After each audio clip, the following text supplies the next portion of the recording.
پھر فرماتے ہیں کہ اصل غرض انسان کی محبت ذاتی ہونی چاہیے، اس سے جو کچھ اطاعت اور عبادت ہوگی وہ اعلیٰ درجہ کے نتائج اپنے ساتھ رکھے گی۔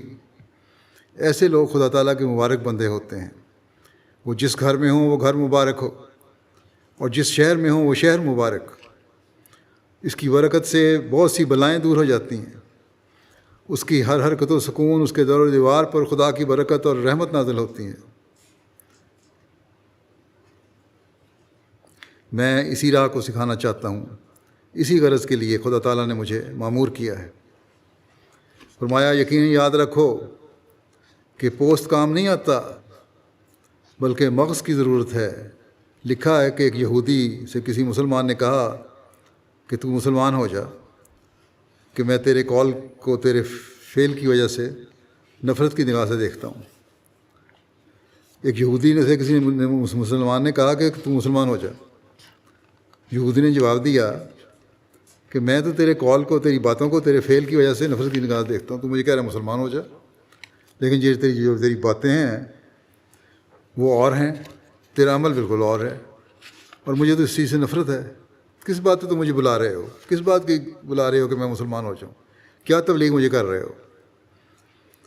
کہنے لگا یہودی کہ میں نے اپنے بیٹے کا نام خالد رکھا تھا۔ اب خالد کا مطلب ہے ہمیشہ رہنے والا۔ کہتا حالانکہ شام تک میں اس کو قبر میں دفن کر کے آ گیا۔ اس نام رکھنے کے باوجود وہ زندہ نہیں رہا، شام کو تک میں اس کو دفنا بھی دیا۔ تو ناموں سے تو کچھ نہیں ہوتا، تم نام کے مسلمان کہلاتے ہو، نام کے انصار اللہ کہلاتے ہو، تو اس سے تو کچھ نہیں بنے گا جب تک کہ قول و فعل ایک نہیں ہو جاتے۔ پھر آپ فرماتے ہیں کہ نام کچھ حقیقت اپنے اندر نہیں رکھتا جب تک کام نہ ہو۔ اسی طرح پر خدا تعالیٰ مغز اور حقیقت کو چاہتا ہے، رسم اور نام کو پسند نہیں کرتا۔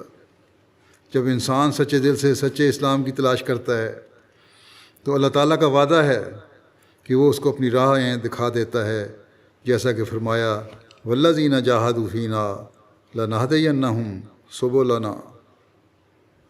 خدا تعالیٰ بخیل نہیں، اگر انسان مجاہدہ کرے گا تو وہ یقیناً اپنی راہ کو ظاہر کر دے گا۔